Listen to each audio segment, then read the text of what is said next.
This show is not important. What is important is that we get to live in a country that allows us to have a show like this.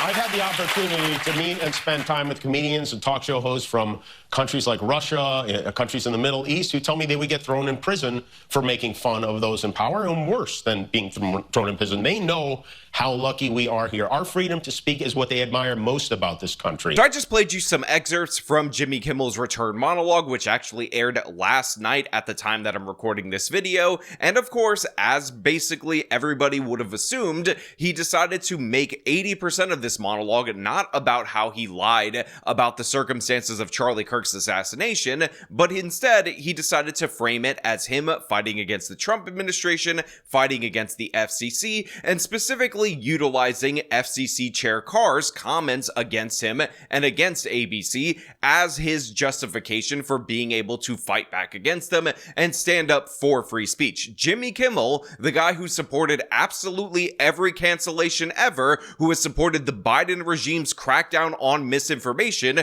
which is in reality just crackdowns on freedom of speech, is now able to position himself as fighting against government censorship because, as I told you in the previous video that I did on this, Carr fumbled the bag by getting involved in this situation, by saying anything related to this, because the organic response against Jimmy Kimmel was actually real. It was actually gaining ground. But of course, when the government puts their thumb on the scale, when they intervene, it becomes a story about government censorship, which of course ends up making Jimmy Kimmel a victim, or at least able to play the victim, as he did in this monologue. And by the way, there's going to be a lot of people that are coping out there that are telling you that this monologue isn't good, and in reality it's not funny. It has no comedy elements at all whatsoever. That's why Jimmy Kimmel's ratings have been so low over the last couple of years, because the guy doesn't actually tell jokes. But the idea that this wasn't masterfully executed is just a cope, 100%, because Kimmel not only was able to position himself as somebody standing up against the Trump administration, against the FCC, against legitimate threats leveled by the FCC chair in one of the greatest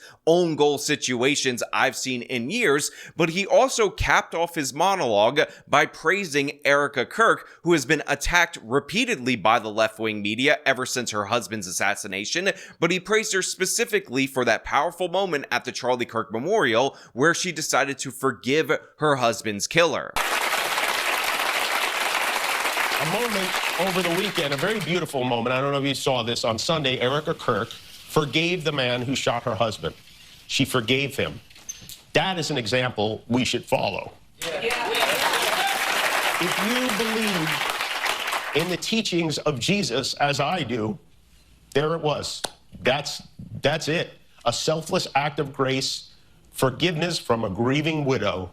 It touched me deeply, and I hope it touches many. And if there's anything we should take from this tragedy to carry forward, I hope it can be that, and not this. So thank you for listening, and I'll have more to say when we come back.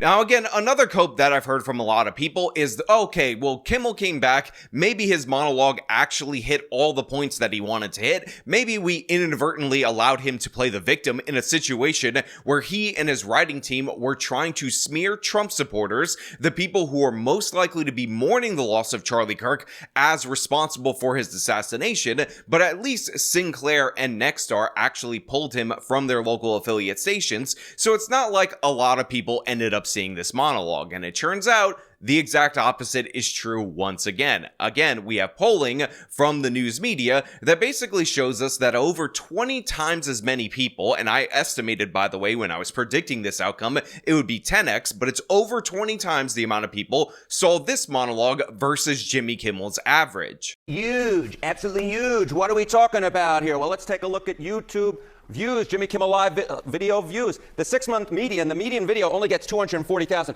Look how many views Tuesday night's monologue already has. 6 6.7 million. That's over 25 times as large as the median Jimmy Kimmel video normally gets. And I was looking, it is by far the largest video in at least 6 months. So if Donald Trump's idea was to give Jimmy Kimmel more press and more viewership, he absolutely did so. Of course, I don't think that is what Donald Trump intended to do. Do you have any sense beyond YouTube of just how big his appeal may have been? Like, a lot of people wanted to clearly watch this from all facets of, not just in America, but this is from around the world. That's exactly right. So we got this 6.7 million. I will note that that number is up already about 700,000 from the last time I checked, which was about an hour ago. But take a look here.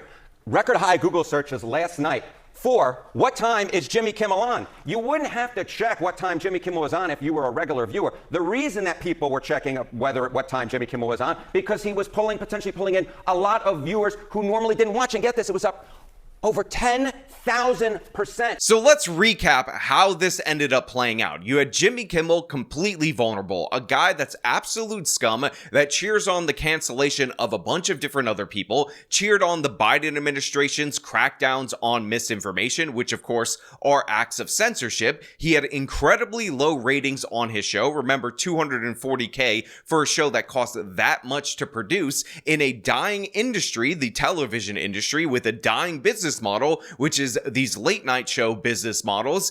And instead of letting him suffer the consequences of his own words due to an organic response, instead of him potentially getting booted off the air permanently, he essentially served like a 2-day suspension, came back on the air to 20x the audience, was able to not apologize for lying about the assassination of Charlie Kirk, and instead he was able to play the victim. He was able to say that he in fact is a champion of free speech, that it's about all of us versus the evil folks over at the FCC, and he did it to 20x the audience. He did it to cheers. He did it to, again, benefit his career and essentially make him cancel proof for at least 2 years. So this was a complete and total failure, make no mistake about it. And Jimmy Kimmel worked every single angle during that monologue. He talked about how Trump wanted to get hardworking Americans that work on his show fired.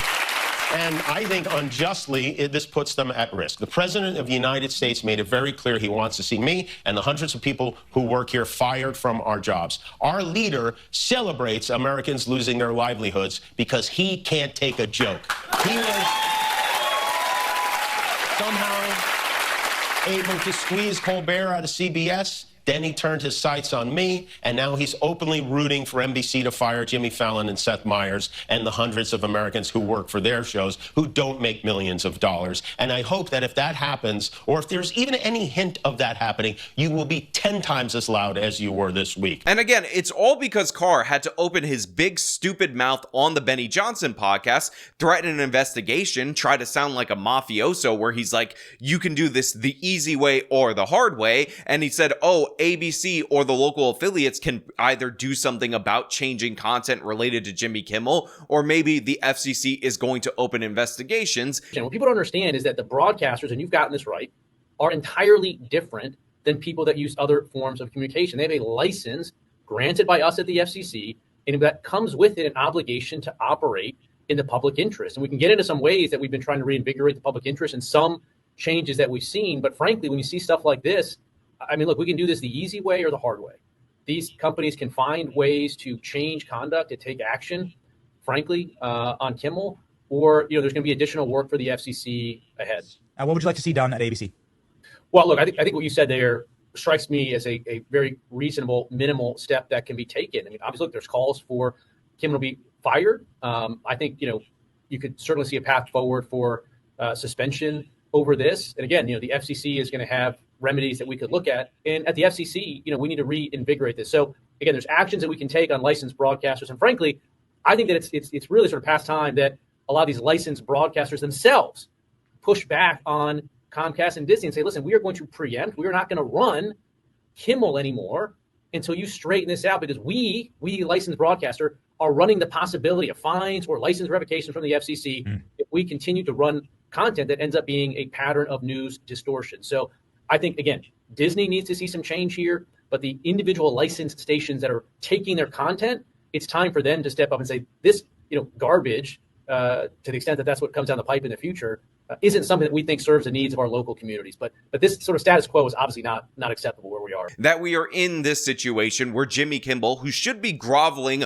on his knees right now, is riding higher than he ever has in his entire career, especially since his pivot to woke comedy, which is non-comedy. It's just lecturing you. It's just being an agent of the Democratic Party. And again, this was all an own goal. This was all preventable. People have been sending me this clip from Timcast IRL where Tim criticizes me because he says that I have the position that we shouldn't fight back against evil, and then through the conversation he somehow gets into Nazi lawyering in the Nuremberg trials, which is a rather odd connection. Let me play a little bit of that for you right here. And with all due respect to Sean Fitzgerald, who he's a good dude, his argument is effectively, we mustn't stop evil because when we do let evil take over, they will do evil things to us. Then I'm sitting here like, babe, we know. The evil guy who's trying to break into your house intends on murdering you. And that's how I see it. There are questions about when we defend the rights of those we disagree with, and we do, when there's no threat. See, World War II is a great example. The Nuremberg trials. We say, we put these people on trial and we prove to the world the crimes they committed. That's a good thing. We did it after we won. We're bringing those people into an area where they don't pose a threat to us, and we expose what they did. And I agree with that. And people afforded them a defense, and I agree with that as well. Criminals deserve a fair trial, and they were convicted. So right now, people are saying, Tim, I'm not defending the left. I'm defending the principle of free speech. Indeed, and at the Nuremberg trials, I know it's Godwin's law, but it's a good example. They had lawyers. People provided them a defense. The goal was the overarching principle of a right to a fair trial. And look, while it's entirely possible that Tim only saw that one tweet, if you actually followed me on Twitter, if you actually watched my video that I did on this, I never said at all whatsoever that we should not fight against the left, we should not push back against the left, and in fact, I have said repeatedly that I do not care at all whatsoever about any lefties getting fired or suffering social consequences due to the fact that they're expressing their opinion, when their opinion is people on my side of the political spectrum, like Charlie Kirk, should be assassinated for their opinion. When their opinion is murder is an acceptable response to speech, in my opinion, getting fired from your job is being let off incredibly easy by your own standard. But what I do have a problem with is setting yourself up for failure. What I do have a problem with is adopting the government censorship regime of the Biden administration through the FCC in such a public and stupid way, and a bunch of people, not the whole right, but huge portions of the right, getting on board and using ridiculous things like the redheaded libertarian ended up using, which is the hoax doctrine, even though she clearly and obviously didn't read it. I mean, we went over this before on a previous video, but I think it's incredibly important for you guys to understand how stupid it is to cite the hoax doctrine in order to get rid of Jimmy Kimmel, because while the first plank of the hoax doctrine says that you have to say something that is false and you have to know it's false while you're saying it, there are two other planks that were 100% not met at all whatsoever by Jimmy Kimmel's lie in that previous episode. Again, this rule prohibits broadcast licensees or permittees from broadcasting false information concerning a crime or catastrophe if 1. The licensee knows the information is false. 2. It is foreseeable that the broadcast of the information will cause substantial public harm. And 3. Broadcast of the information does in fact cause direct substantial public harm. Now it goes on to say, for the purposes of this rule, public harm must begin immediately and cause direct actual damage to property or health or safety of the general public or diversion of law enforcement or other public health and safety authorities from their duties. activities. Crime, according to this set of rules, is any act or omission that makes the offender subject to criminal punishment by law. A catastrophe is a disaster or imminent disaster involving violent or sudden event affecting the public. Now look, I understand that people don't like to read. It's difficult, it's confusing, it hurts my brain parts, and it makes me really upset and want to throw something against the TV. But in reality, if you can't read 3 sentences and an accompanying paragraph to understand that this law has absolutely nothing to do with what Jimmy Kimmel said on air related to Charlie Kirk that started this whole controversy, you are an absurd, ridiculous individual. Again, you need to have the clear public harm immediately after the broadcast, and it has to be a direct result of the broadcast, because guess what? The First Amendment is paramount in this country, and obviously we should hold speech in the highest regards. That being said, Kimmel likely would have been pulled off the air anyway due to the fact that the ABC affiliates were flooded with a bunch of messages and a bunch of letters that were very upset about what he said and the intention behind it, which of course was to frame the Charlie Kirk base and the Trump base for Charlie Kirk's assassination. But all of that was undercut by Carr opening his mouth. So no, my position isn't that we shouldn't fight against the left, that we shouldn't be afraid to use the left's own tactics. But when you go above and beyond, when you start deciding that you're going to use the FCC in a way that, by the way, publicly the left hasn't used, that's when you run into trouble. And by the way, what I find incredibly obnoxious about this is that not only does this become the story, this ridiculous attempt at FCC censorship is what grabs people's attention, but in reality, same day that this ended up happening, Jimmy Kimmel returning to the air, we actually got YouTube to admit that the Biden administration behind the scenes was pressuring them to censor and suppress accounts, which again is the same tactic, but the Biden administration actually had the sense to hide this. It only came out later, and now YouTube has decided, due to the fact that this was revealed to the public, that they're going to let those account holders actually get back on the platform until, of course, they violate another terms of service under another Democratic administration, which immediately they will flip back to this censorship regime. So let me just throw out what could have happened if we were in an alternative universe where Carr shut his damn mouth and didn't go beyond his duties as FCC chair and start threatening freedom of speech. Jimmy Kimmel would have maybe never come back on air, or Jimmy Kimmel would have actually came back on air. However, all the pressure in the world would be on him to actually apologize for the things that he said, which, make no mistake about it, even though he said very nice things about Erica Kirk, he never actually apologized during this monologue. In fact, he actually never mentioned Charlie Kirk by name during this 20-minute monologue, but he would have had to come back under different circumstances,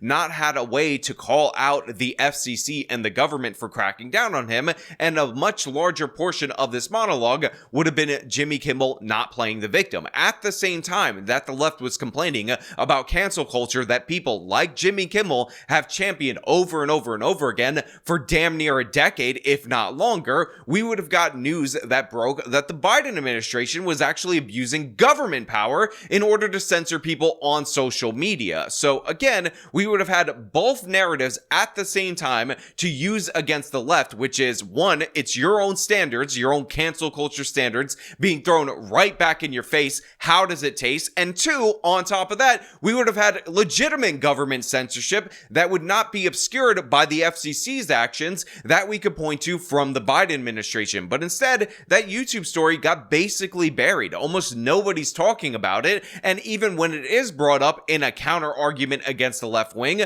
they'll say, what about Carr? What about his stupid ass comments on the FCC? And what about our martyr for freedom of speech, even though he's a champion of cancel culture, Jimmy Kimmel? And for those of you who are going to make the claim that Jimmy Kimmel would have played victim no matter what, everything would have worked out exactly as it did had Carr shut his mouth, I will point out for everybody out there in the audience, because you might not have heard about it, that Stephen Colbert is using a much weaker case to claim that he is somehow the victim of government censorship, because CBS announced that they won't be continuing his show after the end of next year, and he has been pushing this for a very long time. However, it's gotten about 5% the attention as the Kimmel situation, because when the government buds in, when you have an FCC chair go off on a wildly inappropriate rant and start threatening to revoke licenses and to abuse government power, that ends up creating a better victim narrative. So no, absolutely Absolutely not. He would have gotten 5% of the attention had it been similar to the Colbert situation.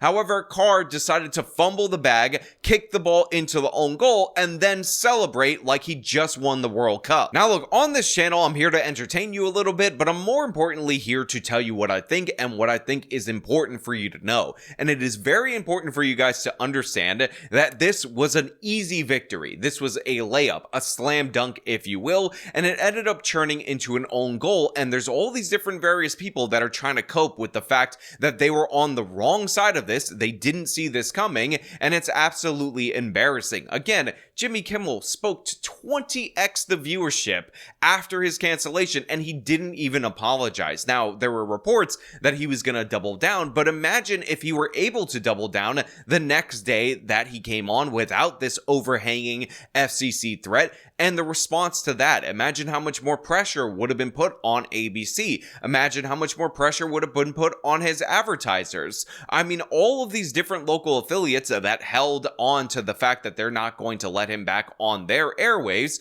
they will eventually cave to Kimmel. And of course, ABC, if they want to really speak truth to power and fight back against them, can always threaten to pull things like football games and other major sporting events that these local affiliates rely on, and that will be a disaster in every way for them. So of course they will capitulate, and this is an unmitigated disaster and a victory for Jimmy Kimmel. We handed Jimmy Kimmel a victory. A guy who is unfunny, cried over a lion once, and did all of these ridiculous, absurd things, is essentially an agent for the Democratic Party. We handed him a victory as a free speech activist, as this is a guy who has previously called for censorship. So yeah, it's crazy, it's insane, it's absurd, but I want to know what you guys think down in the comments below. As per usual, if you like this video, show me by leaving a like, subscribe for more content, follow me on my social media, support me via support links in the description of this video. This has been an absolute disaster in every possible way. Till next time.